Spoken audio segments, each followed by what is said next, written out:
Hey guys, what's up? So today we are headed down to fix a job that we had previously done. The rim joist on the stairs had cracked. Apparently, when we installed it, there was like a hairline crack in the wood, and the wood dries, and the crack got bigger.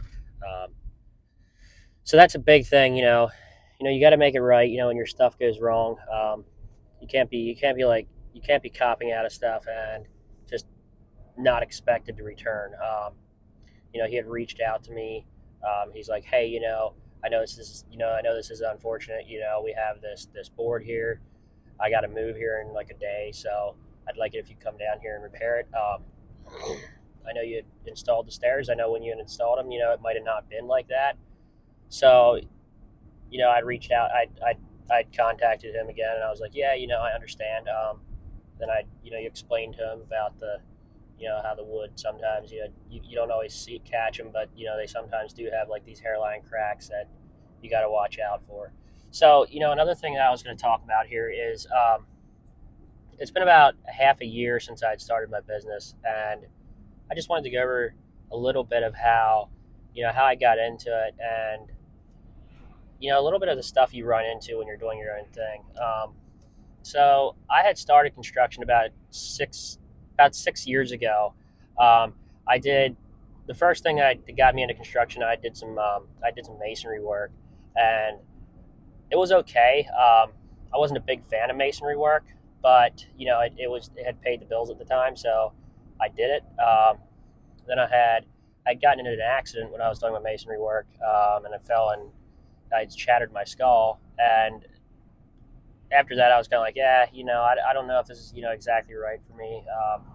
I'm not exactly enjoying it here anymore. The It just wasn't the right dynamic for me. So what happened then was I had moved on from that. I started doing carpentry stuff, which is what I do now. We had we had mainly just done a lot of like framing, like new construction framing. It was good. It was good to learn. You learned a lot of stuff from it. I would say if you're going to try and do your own thing, you should have at least 3 years of experience of pretty much a little bit of everything, because you're going to run into it all when you do it. If you're building, let's say you're building a deck, you're not going to just have just the framing on the deck. You're going to have to make sure you take off you have to take off the siding. You have to do that. So you have to install flashing. So you have to know how to do that. So that's my biggest thing on that. Just don't try and start out without absolutely not knowing at all what you're doing. Um, that's kind of what I ran into. So that would be my one of my takes from it. Another thing I had learned, when you start your own business, you're working for yourself. You're not working for somebody else. So everything that you do it's reflected back on you. So if you do, let's say you're doing your job, you're working for somebody else, you're doing your work, you don't really care. You're just there to get paid. It doesn't really matter. You're still doing a good job, but you're just there. In the end of the day, you're there to get paid. Um, that's not exactly how it is. When you're working for yourself, you have to protect yourself. You have a reputation for yourself, because once you do that work, your name's always out there, um, and it will affect future customers. If you have, let's say you have a customer that's like really hard to work for, and you don't respond back to them really nicely or politely, you'll run into that problem where you could have a bad review about yourself, and once that is on there, that doesn't go away. You can't. It's going to be there. So that's the biggest thing. You got to protect yourself while giving the best you can for the customers.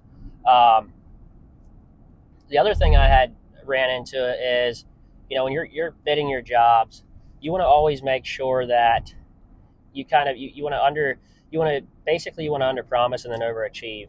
You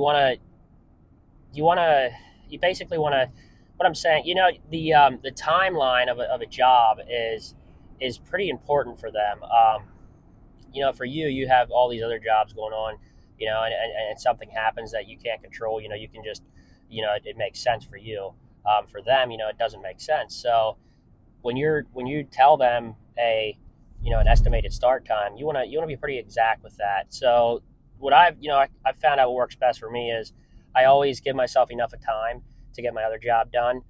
Even if I have to even if I have to have like a week in between there where I hadn't previously told him I could start that week.